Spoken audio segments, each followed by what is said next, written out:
উপযোগ কি? উপযোগ হচ্ছে কোনো দ্রব্যের মধ্যে মানুষের অভাব পূরণ করার যে ক্ষমতা থাকে তাকে উপযোগ বলে। ধরো একটা আপেল কি করবে? আমাদের ক্ষুধা নিবারণ করবে, পানি আমাদের তৃষ্ণা নিবারণ করবে।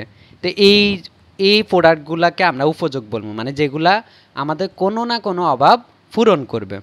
আমার কথা বুঝছো কি না? মানে যে আমাদের বাসায় যতগুলা প্রোডাক্ট আছে, যতগুলা পণ্য আছে, সবগুলার কোনো না কোনো কি দরকার, আমরা যেটাকে বলি দরকার আছে, ওটা কি আমাদের কোনো না কোনো অভাব পূরণ করে। এই অভাব পূরণের ক্ষমতাকে বলে উপযোগ। তাহলে কোনো দ্রব্য মানুষের যে অভাব পূরণ করে এই অংশটাকে, এই জিনিসটাকে আমরা বলবো যে কি? উপযোগ। উপযোগ জিনিসটা বুঝছো?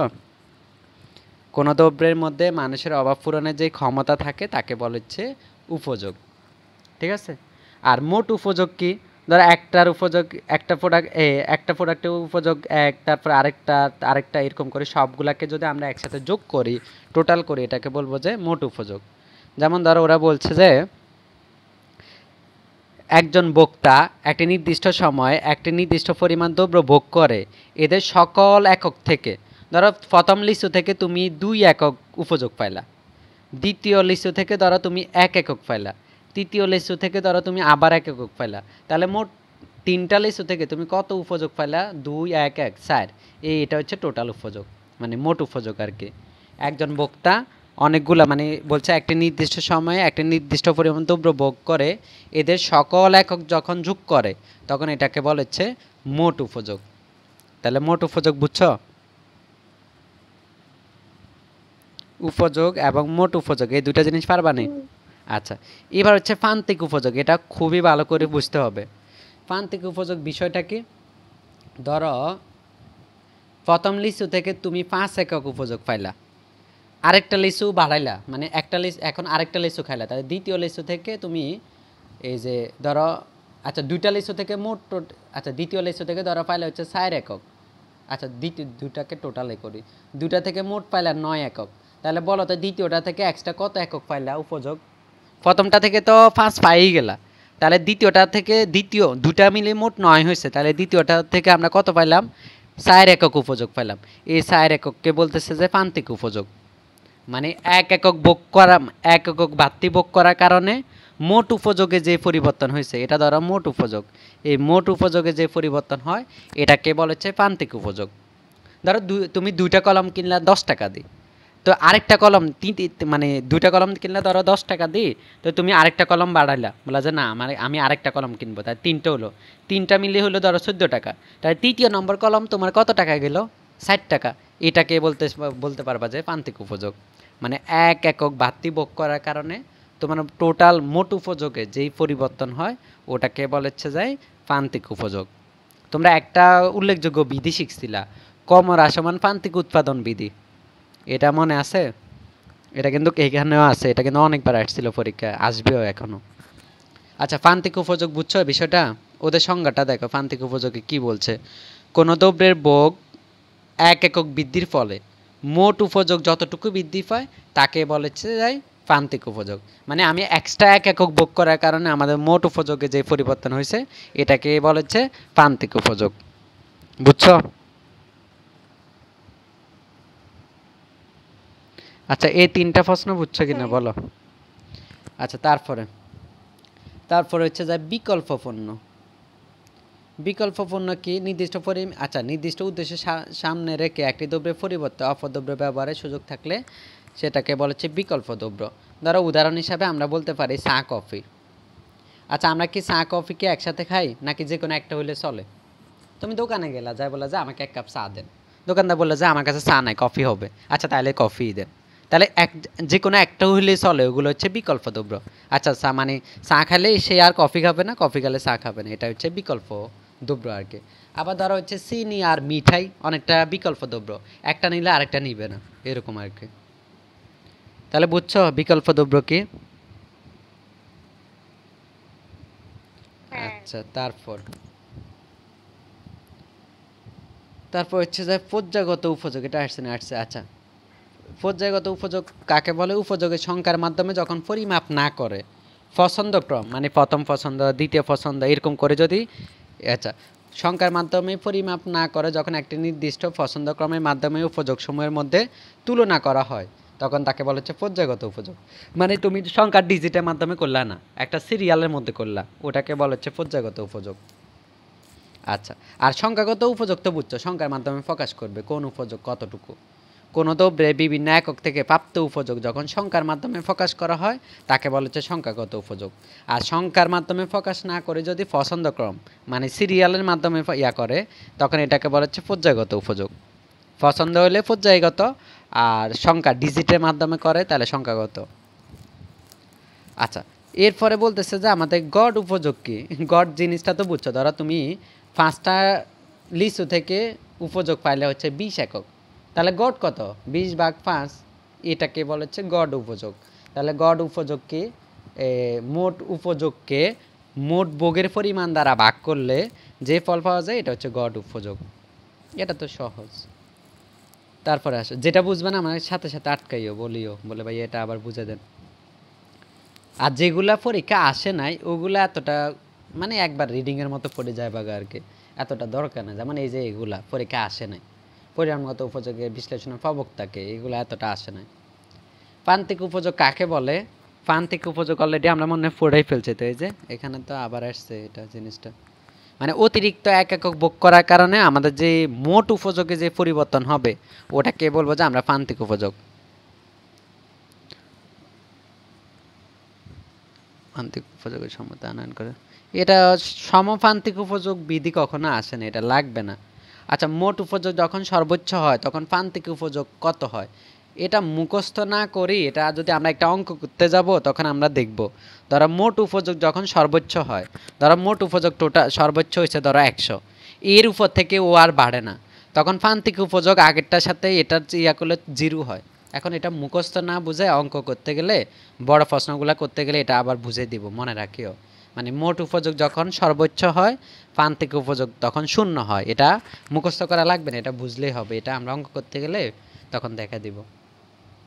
আচ্ছা, আবার আরেকটা জিনিস, মোট উপযোগ যখন কমতে থাকে আর প্রান্তিক উপযোগ তখন ঋণাত্মক, এরকম মাইনাস, ধরো এই যে মোট উপযোগ এরকম করে উপর দিকে এক প্রকার ঋণাত্মক হয়, তখন প্রান্তিক উপযোগ এক সময় এরকম করে মাইনাসের দিকে জায়গা। এই জিনিসটা আমরা চিত্রের মধ্যে ওই যে সূচি থেকে মানে ডিজিট থেকে যখন রেখা আঁকবো তখন দেখব মোট উপযোগ যখন একদম হাইস্ট বিন্দুতে আসে, প্রান্তিক উপযোগ মানে হাইস্ট বিন্দু থেকে মোট উপযোগ যখন আস্তে আস্তে নিচের দিকে নামে তখন প্রান্তিক উপযোগও কি মানে ঋণাত্মক দিকে যায় আর কি, 0 থেকে নিচের দিকে জায়গা। আর এই অধ্যায়ে অনেক গুরুত্বপূর্ণ অংশ হচ্ছে যে এটা অবশ্য কতে আসে না কিন্তু খতে অনেকবার আসছে। ক্রমহ্রাসমান প্রান্তিক উৎপাদন বিধি কি, এই বিধিটা ভালো করে বুঝো। ধরো তোমার তৃষ্ণা লাগছে, প্রথম 1 গ্লাস পানি থেকে তুমি যতটুকু উপযোগ পাইবা দ্বিতীয় 1 গ্লাস পানি থেকে কি ততটুকু পাবা? বলো তো। ধরো তোমার অনেক তৃষ্ণা লাগছে, প্রথম গ্লাস থেকে যতটুকু তৃষ্ণা নিবারণ করবা বা উপযোগ পাইবা দ্বিতীয় গ্লাস থেকে ততটুকু থাকবে না। ধরো প্রথম লিচুটা থেকে তুমি 5 একক উপযোগ পাইলা, দ্বিতীয়টা থেকে তুমি আর এত মজা করে খাবা না, দ্বিতীয়টা থেকে ধরো টোটাল কত পাইলা, দ্বিতীয় 2টা মিলে ধরো 9 পাইলা, 3টা মিলে ধরো পাইলে হচ্ছে যে 12, তারপর 4টা মিলে পাইলে হচ্ছে ধরো 4 এককে পাইলে হচ্ছে ধরো 14। তাহলে দেখো প্রথমটা প্রান্তিক উপযোগ কত? 5। আর একটা ভোগ করা বাড়তি ভোগ করছি না, তাহলে দ্বিতীয়টা কত? 5 আর 9 এর পার্থক্য কত? 4। তৃতীয়টা কত? 9 আর 12 এর পার্থক্য কত? 3। আর 12 আর 14 এর পার্থক্য কত? 2। তাহলে দেখো মোট উপযোগের পরিবর্তন হর, এই যে মোট উপযোগ আছে না এটা পরিবর্তন হইতেছে, কিন্তু প্রান্তিক উপযোগ আছে না, প্রান্তিক উপযোগ দিকে খেয়াল করো, এটা কিন্তু ঋণাত্মক মানে আস্তে আস্তে কমতে থাকে। এটাকে বলে হচ্ছে ক্রমহ্রাসমান প্রান্তিক উৎপাদন বিধি, বা এখানে উৎপাদন বিধি বলে না, এখানে উপযোগ বিধি। উপযোগের ক্ষেত্রেও সেম কথা, আমরা যখন 1 একক বাড়তি ভোগ করি তখন আমাদের আগের মতো আর ইচ্ছাটা থাকে না, আস্তে আস্তে এটার প্রবণতা কমে যায় বা উপযোগ এটা থেকে আমরা কম পাই। বুঝছো কি না? ধরো প্রথম বার্গার তুমি 100 টাকা খাইতেও রাজি, দ্বিতীয় বার্গার করবে যে না আমার তো আর খিদা তেমন নাই, আমি এখন 100 টাকা দিয়ে খামো না ভাই, 80 টাকা হলে দাও, 80 টাকায় খাইলা। তৃতীয় বার্গার করলে যে ভাই না এখন আমি 100 টাকা তো দূরের কথা, 80 টাকাও দূরের কথা, আমি 50 টাকা হইলেও খামো না, 40 টাকা হইলে দাও। তো এরকম হয়, এটাকে বলা হচ্ছে ক্রমহ্রাসমান প্রান্তিক উপযোগ বিধি। মানে ভোক্তা যখন প্রথম একক ভোগ করে তখন সর্বোচ্চ টাকা দিতে রাজি, দ্বিতীয় একক থেকে অতটুকু রাজি থাকে না, মানে সে ওই দ্বিতীয় একক থেকে সমপরিমাণ উপযোগ পায় না, তৃতীয় একক থেকে আরও কম পায়, এরকম করে কমতে থাকতে মানে আস্তে আস্তে কমতে থাকে আর কি। প্রথম একক থেকে সে সর্বোচ্চ উপযোগ পায়, তারপর আস্তে আস্তে আস্তে আস্তে কমতে থাকে। যেমন পানির পিপাসার সাথে মিলাইতে পারো, প্রথম গ্লাস তুমি অনেক মানে তৃষ্ণা লাগছে, তখন ধরো তুমি প্রথম গ্লাস পানি থেকে যতটুকু উপযোগ পাবা, দ্বিতীয় গ্লাস থেকে ততটুকু পাবা না, তৃতীয় গ্লাস থেকে আরও কম, চতুর্থ গ্লাস থেকে আরও কম, পঞ্চম গ্লাস থেকে আরও কম, এরকম। আচ্ছা, এটা বুঝছো কি না?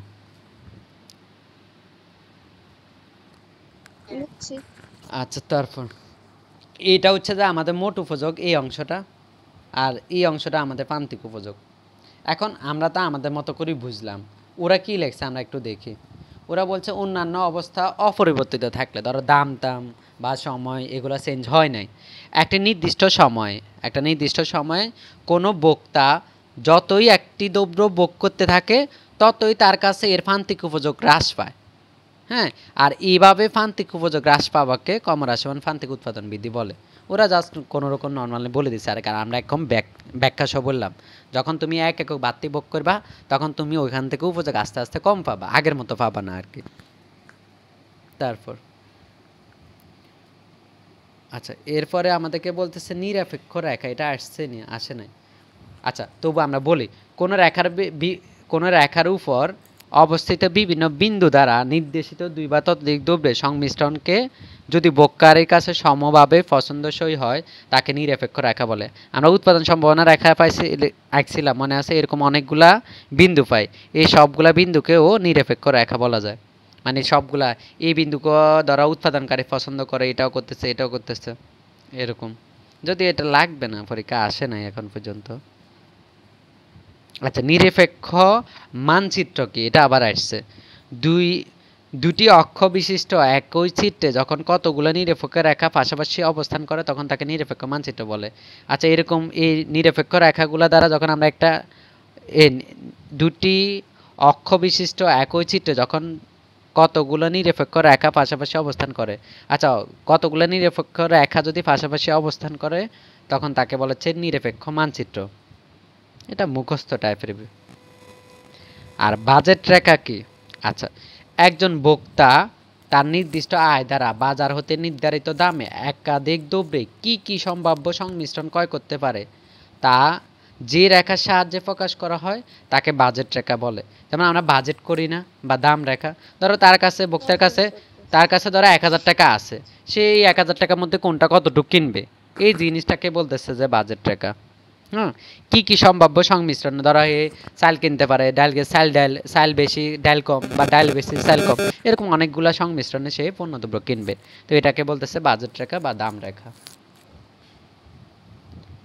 আচ্ছা, বাজেট রেখার ডাল লাগবে না। নিরপেক্ষ রেখা বিশ্লেষণে বক্তা ভারসাম্যের প্রয়োজনীয়তা সত্য কি?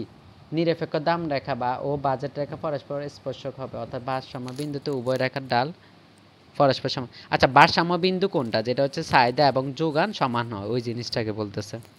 মানে হচ্ছে ভারসাম্য চাহিদা বা ভারসাম্য যোগান বা ভারসাম্য দাম, এটা কি কখন হয়?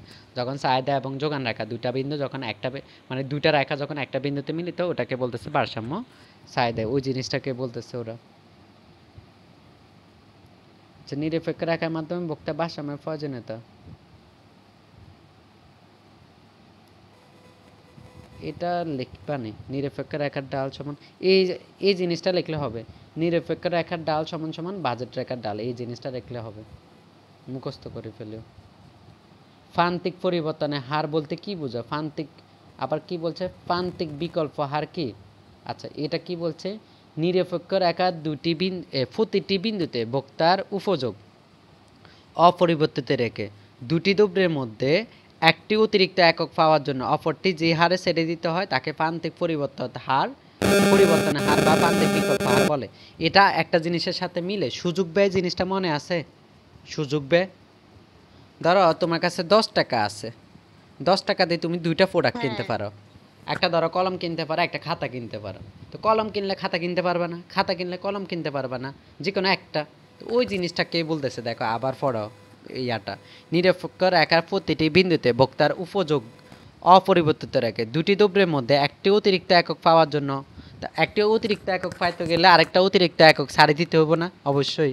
তাহলে একক পাওয়ার জন্য অপরটি যে হারে ছেড়ে দিতে হয় তাকে প্রান্তিক পরিবর্তনের হার বা প্রান্তিক বিকল্পন হার বলে।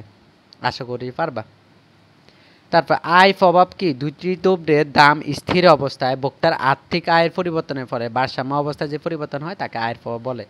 ধরো দুইটা দ্রব্যের দাম ঠিক আছে, ধরো দুইটা কলম ম্যাটাডোর, আরেকটা হচ্ছে যে মানে হাই স্কুল একটা, আরেকটা ধরো দুইটা কলম। তো ওই দুইটা কলমের মধ্যে মানে আমরা কোনটা কিনবো বা ওটা কি ভারসাম্য অবস্থায় কি পরিবর্তন হবে? যদি মানে সব কিছু ঠিক থাকে, ধরো দাম কিছু হইলো না, সময় পরিবর্তন হলো না, কিন্তু ভোক্তার আয়ের পরিবর্তন হয়েছে, তখন কি ভারসাম্য অবস্থা আগের মতো থাকবে নাকি অবশ্যই চেঞ্জ হবে? অবশ্যই চেঞ্জ হবে। তাহলে দুটি দ্রব্যে বা দুটি পণ্যের দাম স্থির অবস্থায় ভোক্তার আর্থিক আয়ের পরিবর্তনের ফলে ভারসাম্যে যে পরিবর্তন হয় তাকে বলা হচ্ছে আয়ের প্রভাব। আচ্ছা, এরপর তোমাদেরকে বলতেছে পরিবর্তক প্রভাব কি? দুটি দ্রব্যের দামের আপেক্ষিক পরিবর্তনের ফলে ভোক্তা একই নিরপেক্ষ রেখার উপর অবস্থান করলেও তার ভারসাম্য বিন্দু যে পরিবর্তন ঘটে তাকে পরিবর্তক প্রভাব বলে। পরিবর্তক পণ্যের ক্ষেত্রে এটা সম্ভবত দুটি দ্রব্যের দামের মানে একটা দ্রব্যের দাম বাড়লে আরেকটা দ্রব্যের আপেক্ষিক পরিবর্তনের ফলে ভোক্তার একই নিরপেক্ষ রেখার উপর অবস্থান করলেও তার ভারসাম্য। আচ্ছা, একটা দ্রব্যের দাম বাড়লে বা কমলে এখন এখানে ভারসাম্যের যে পরিবর্তন হয়, মানে এটা তোমরা এই অধ্যায় নেই নাকি কোন অধ্যায় তিনটা স্থিতিস্থাপকতা শিখবা। একটা হচ্ছে দাম, একটা হচ্ছে আয়, আর একটা হচ্ছে যে আড়াআড়ি সম্ভবত। তো আড়াআড়ির ক্ষেত্রে এরকম একটা আছে আর কি সূত্র, মানে হচ্ছে যে একটা দাম বাড়ে গেলে আরেকটা প্রোডাক্টের চাহিদাও বাড়তে পারে বা কমতে পারে। যেমন ধরো হচ্ছে যায় চিনির সাথে মিঠাইয়ের একটা সম্পর্ক থাকবে, চিনির দাম বাড়লে কমলে মিঠাইয়েরও একটু দাম বাড়তে কমতে পারে। আবার ধরো চা কফির সাথে বা এই যে ইয়ার সাথে ধরো হচ্ছে চা পাতার সাথে চিনির সাথেও একটা সম্পর্ক থাকতে পারে, কারণ দুটাই মানে লিঙ্ক করা, কারণ আমাদের চা খাইতে হলে তো চিনি লাগবে। তো মানে চা পাতার দাম বাড়লে চিনির দামও বাড়তে পারে, আবার চিনির দাম কমলে চা পাতার দামও কমতে পারে, কারণ একটার সাথে আরেকটা লিঙ্ক করা এরকম।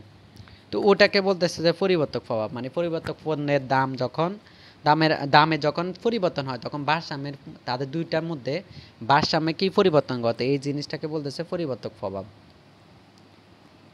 আচ্ছা, তারপরে কি বলতেছে যে দামের পরিবর্তনের কারণে ভারসাম্যে যে পরিবর্তন হয় এটা আর কি।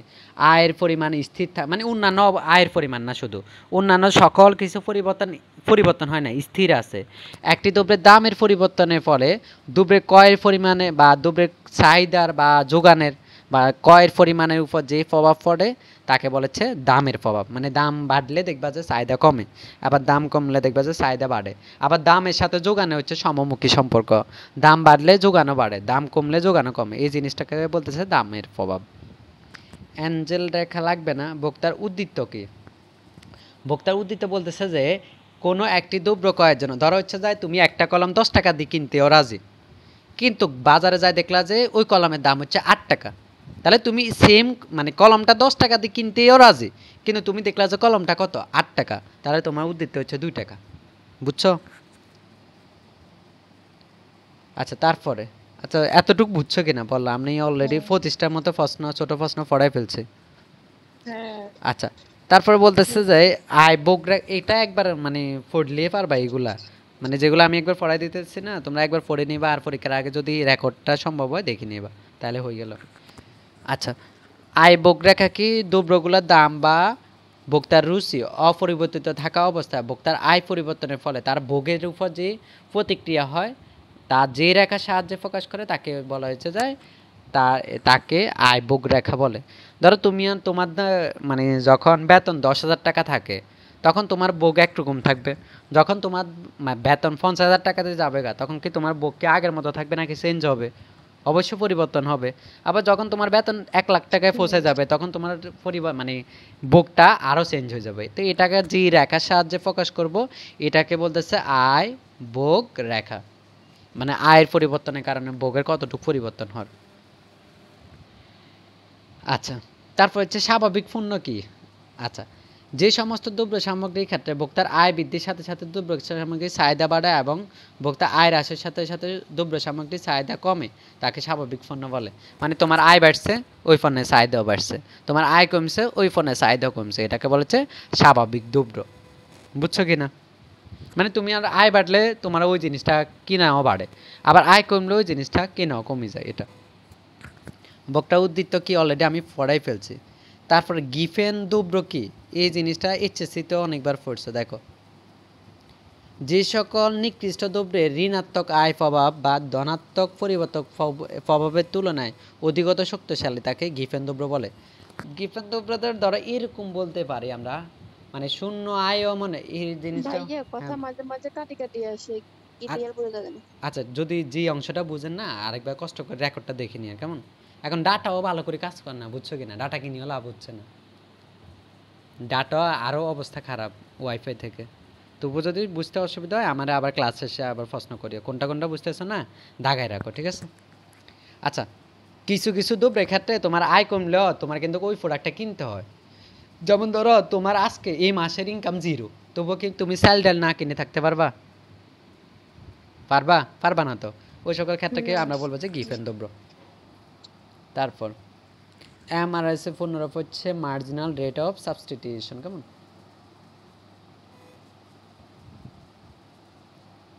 আচ্ছা, আর নিকৃষ্ট কিছু দ্রব্য আছে, যেসব দ্রব্য সামগ্রিক ক্ষেত্রে ভোক্তার আয় বাড়লে ওই দ্রব্যের ক্রয় ক্ষমতা হ্রাস পায়, আবার আয় কমলে ওই দ্রব্যের ক্রয় ক্ষমতা বৃদ্ধি পায়, তাকে বলেছে নিকৃষ্ট দ্রব্য।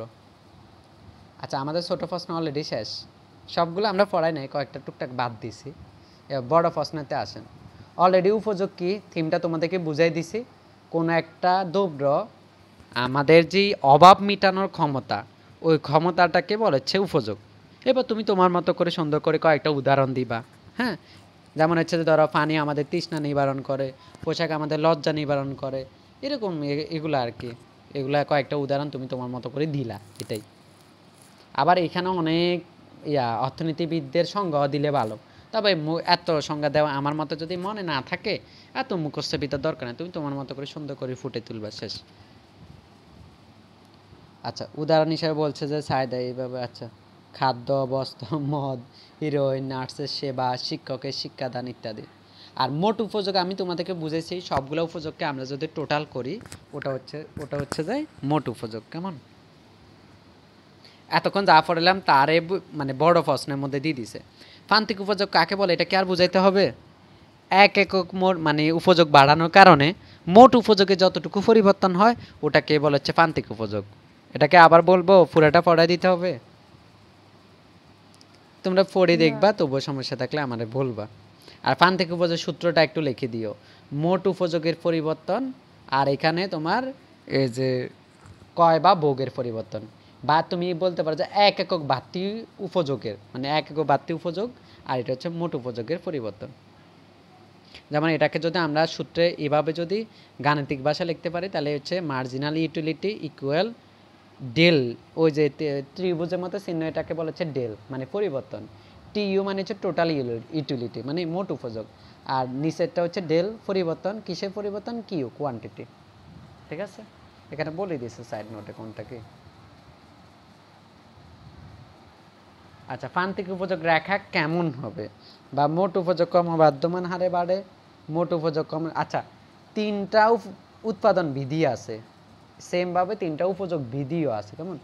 আচ্ছা, ক্রমবর্ধমান হারে, এই যে ক্রমবর্ধমান কেমন, ধরো এক এককে পাইলা তুমি 10 ইউটিলিটি, 2 এককে কত, 2 এককে ধরো, আচ্ছা আমি প্রথমে সমানুপাতিকটা বলি, এক এককে 10 ইউনিট বা 10 ইউনিট ইউটিলিটি পাইলা, তারপর হচ্ছে 2 এককে ধরো 20, 3 এককে 30, 4 এককে 40। তাহলে দেখো তো সবগুলা থেকে সমানভাবে পাইতেছি না? প্রথমটা থেকে 10, দ্বিতীয়টা থেকে 10, তৃতীয়টা থেকে 10, চতুর্থটা থেকে 10। এটাকে বলা হচ্ছে সমানুপাতিক, এটাকে বলা হচ্ছে সমানুপাতিক, মানে সবগুলা থেকে সেম। আর যদি 1 থেকে 10, তারপর ধরো 2 থেকে টোটাল হইলো 18, 3 থেকে টোটাল হইলো ধরো কত 26 ধরলাম, না ধরো 26 না 25 ধরলাম, তারপর 4 হলে ধরো কত, এই যে 31 দিলাম। তাহলে প্রথমটা থেকে 10 পাইলাম, দ্বিতীয়টা থেকে 8, তৃতীয়টা থেকে কত 7 নেই 7, তারপরটা থেকে কত 6। তাহলে দেখো এই যে আমাদের প্রান্তিক উপযোগটা এখানে মার্জিনাল ইউটিলিটিটা কম হারে বাড়তেছে, প্রথমে 8, তারপরে প্রথমে 10, তারপরে 8, তারপরে 7, তারপরে 6। এটা হচ্ছে কম হ্রাসমান, লিখে রাখতে পারো যদি উদাহরণ মনে রাখতে চাও, এটা হচ্ছে কম হ্রাসমান। আর যদি সমানভাবে থাকে এরকম প্রথমটাও 10, দ্বিতীয়টাও 10, তৃতীয়টাও 10, এরকম সবগুলা 10 10, এটাকে বলা হচ্ছে সমানুপাতিক। আর কম হারে বাড়লে এটা হচ্ছে ক্রমহ্রাসমান। আচ্ছা ভাইয়া ক্রমবর্ধমান তাহলে কোনটা? দেখো আমি ক্রমবর্ধমান একটা উদাহরণ দিয়ে দিচ্ছি। 1 থেকে 10, তাহলে 2 থেকে ধরো 22 হয়ে গেছে, 3 থেকে ধরো 35 হয়ে গেছে, 60 থেকে ধরো 50 হয়ে গেছে। তাহলে প্রথমটা থেকে কত পেলাম? 10 একক। দ্বিতীয়টার মার্জিনাল ইউটিলিটি কত? 12 একক। তৃতীয়টা মার্জিনাল ইউটিলিটি কত? 13 একক। তারপর এটা কত? ধরো 15 একক। তারপর এটা 15 একক। এটাকে বলা হচ্ছে যে কি? ক্রমবর্ধমান। আচ্ছা অর্থনীতি তো তোমরা অনেকদিন পড়ো নাই, এই জন্য এই রেকর্ডটা আবার অন্তত একবার হলেও দেখতে হবে, নাহলে এলোমেলো হয়ে যাবা। ঠিক আছে, রেকর্ডটা কষ্ট করি হলে একবার দেখিয়েন। ঠিক আছে। আচ্ছা তাহলে এই তিনটা জিনিস পারবা। সমানুপাতিক মানে হচ্ছে মার্জিনাল ইউটিলিটি সেম, ক্রমহ্রাসমান মানে হচ্ছে মার্জিনাল ইউটিলিটি ক্রমান্বয়ে কমতেছে, ক্রমবর্ধমান হচ্ছে মার্জিনাল ইউটিলিটি ক্রমান্বয়ে বাড়তেছে। এই তিনটাই। আচ্ছা এবার আমরা এই প্রশ্নটা, এখানে যে প্রশ্নটা পরীক্ষা আসছে এটা একটু পড়ি। এটা কি বলছে? বলছে যে মোট উপযোগ কি বলছে? বলছে কোনো দ্রব্যের বিভিন্ন একক থেকে যে উপযোগ। হ্যাঁ বলেন, শুনতেছি। আচ্ছা আমরা আরেকটু পড়াই শেষ করে দিতেছি। দেখো মোট উপযোগ কি? কোনো দ্রব্যের, হ্যাঁ কোনো দ্রব্যের বিভিন্ন একক হতে যে পরিমাণ উপযোগ পাওয়া যায় তাকে বলা হচ্ছে যে মোট উপযোগ। আর প্রান্তিক উপযোগ তো আমি অলরেডি বুঝাইলাম, 1 একক বাড়তি উপযোগ নেওয়ার জন্য, মানে 1 একক বাড়তি ভোগ করার কারণে মোট উপযোগে যে পরিবর্তন হয় তাকে বলা হচ্ছে যে প্রান্তিক উপযোগ। আচ্ছা এবার এটাকে চিত্রের মাধ্যমে দেখাইছে, তোমরা স্যারে দেখাইতে পারো। এরকম করে চিত্র আঁকবা আর কি, এরপরে 2-3টা রেখা হবে, এরপরে এটাকে মিলাইলে যে রেখা হয় এটাকে বলতেছে। তারপরে হচ্ছে যাই মোট উপযোগ ক্রমহ্রাসমান হারে বাড়লে প্রান্তিক উপযোগ ক্রমহ্রাসমান, যখন এই যে প্রান্তিক, আচ্ছা মোট উপযোগ দিছে আর প্রান্তিক মোট উপযোগ যখন ক্রমহ্রাসমান হারে বাড়ে, প্রান্তিক উপযোগ তখন উপর থেকে নিচের দিকে রেখাটা হয়। যদি এটা বুঝতে অসুবিধা হয় আমি আরেকটা ক্লাস এইগুলা নিয়ে, মানে সূচি আর রেখা নিয়ে এই আরেকটা ক্লাস নিব, যদিও মনে হয় না আজকে ক্লাসে এটা শেষ করতে পারবো, অনেক বড় তো। ভাই চিত্রগুলো বোঝার জন্য একটা ক্লাস নিয়েন। আচ্ছা আমি নইলে চিত্রগুলা নিয়ে আরেকটা ক্লাস নিই, কি বলো? তোমরা থিওরিগুলো অন্তত শেষ করে ফেলো। আচ্ছা ধরো কমার এই জিনিসটা তোমরা আগের প্রশ্নটা 2.04 করার আগে 2.05টা আগে করিও, তাহলে ভালো করে বুঝবা। 2.05টা দেখো ভালো করে। ক্রমহ্রাসমান প্রান্তিক উৎপাদন বিধি ও চাহিদা বিধির মধ্যে সম্পর্কে আলোচনা করো। এটা হচ্ছে দ্রব্যের পরিমাণ, আর এটা হচ্ছে মোট উপযোগ, আর এটা হচ্ছে প্রান্তিক উপযোগ। প্রান্তিক উপযোগটা কিভাবে বাইর করছে দেখো তো। প্রথমটা 10, একটা প্রথম ইউনিট থেকে আমি 10 একক পাইলাম, তো এক ইউনিট বাড়াইলাম, তাহলে কত? টোটাল 18 হয়েছে। তাহলে দ্বিতীয়টা থেকে আমি কত পাইলাম? 18 বিয়োগ 10, 8 একক। তারপর এটা থেকে 6, তারপরে 7, তারপরে 2, তারপরে 0। এটা 0 কেন হলো? আগেরটাও 30, নিচেরটাও 30, 30 থেকে 30 বাদ দিলে 0। এবার আমি 29 থেকে 30 বাদ দিব, তাহলে কত? -1। তাহলে প্রান্তিক উপযোগ কমতে কমতে কমতে কমতে এক সময় ঋণাত্মক হয়ে যায়। এটা বুঝছো কিনা? এটা বুঝছো? মানে প্রান্তিক উপযোগ এক সময় ঋণাত্মক হয়ে যায়। এবার এই জিনিসটাকে আমরা চিত্রের মাধ্যমে আঁকবো। ওদের মতো এত ফ্যাঁসে আঁকিও না, সহজ সরলভাবে আঁকা যায়। নিচে দিবা দ্রব্যের পরিমাণ 1 2 3 4 5 এরকম করে দিবা, আর উপরে দিবা হচ্ছে মোট উপযোগ। মোট উপযোগের সর্বোচ্চ মান কত দেখো তো? 30 না? এবার তুমি 5 করে ভাগ করতে পারো, 10 করে করতে পারো, তোমার ইচ্ছা আর কি। তাহলে আমরা ধরো 10 করে করলাম, 10 20 30। এবার আমরা একটা একটা করে মান বসাবো। 1 একে কত? 10। তাহলে 1 এ 10, 2 এ কত? 2 এ 18, 2 এ তাহলে 20 থেকে একটু কম 18। 3 এ কত? 3 এ 24, তাহলে 3 এ 24। এরকম সবগুলো রেখা যোগ করব, যোগ করলে দেখবা যে এই রেখাটা এরকম হবে, টোটাল ইউটিলিটি। আমার কথা বুঝছো কিনা? টিইউ। তাহলে টোটাল ইউটিলিটি আঁকতে পারবা? মানে এগুলো সবগুলো যোগ করব, এই 7টা রেখা যোগ করব, যোগ করার পর ওই সবগুলা বিন্দু যোগ করব। সবগুলা বিন্দু যোগ করলে যে রেখা পাবো ওটাই মোট উপযোগ রেখা। ওদের মতো করে আঁকতে যাইও না, ওদের মতো করে আঁকতে গেলে কঠিন লাগবে। এরপর আমরা আঁকবো আচ্ছা হচ্ছে যে ভাইয়া, হ্যাঁ আমরা বলো ইন্টারের ইন্টারেক্টটাই চিত্রগুলো আঁকাইছেন ওগুলো আঁকলে তো হবে সেম না? একই তো ওটাই ইন্টারে বইটা খুলে দেখিও এটা দ্বিতীয় অধ্যায়ের অঙ্ক বলতেছি ম্যাথ ইন্টারে তো আমরা এগুলা আঁকছি, ওগুলোর হ্যাঁ মধ্যে হ্যাঁ কিন্তু সেম। একই একই তুমি ওই উদাহরণটাই দিতে পারো এখানে যে এদের মতো উদাহরণ দিতে হবে কোনো কথা নাই তুমি এটা কাল্পনিক একটা উদাহরণ দিলা আর কি তুমি তোমার মান দিলা তুমি তোমার উদাহরণ দিলা আমি ইন্টার পিডিএফটা তোমাদেরকে আবার গ্রুপে এখন দিয়ে দিব ক্লাস শেষে ওখানে 22 পেজের একটা পিডিএফ আছে পুরা ইন্টারে পুরা বই কভার হয়ে গেছে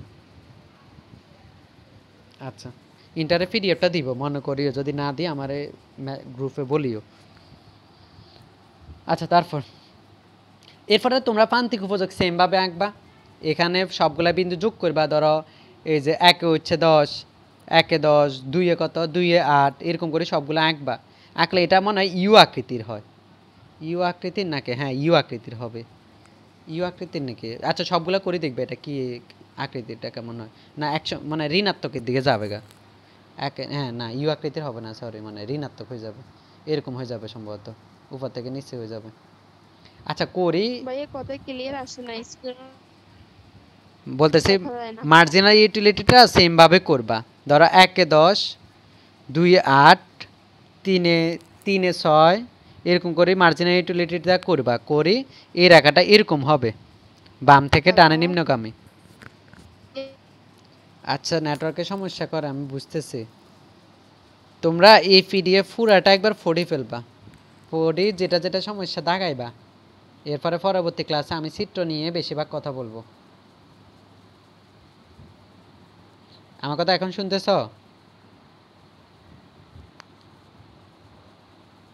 আর কমর আসমান প্রান্তিক উৎপাদন বিধিটা একটু ভালো করে শিখতে হবে এটা পরীক্ষা আসার সম্ভাবনা 99%। হ্যাঁ ভাইয়া শুনছি।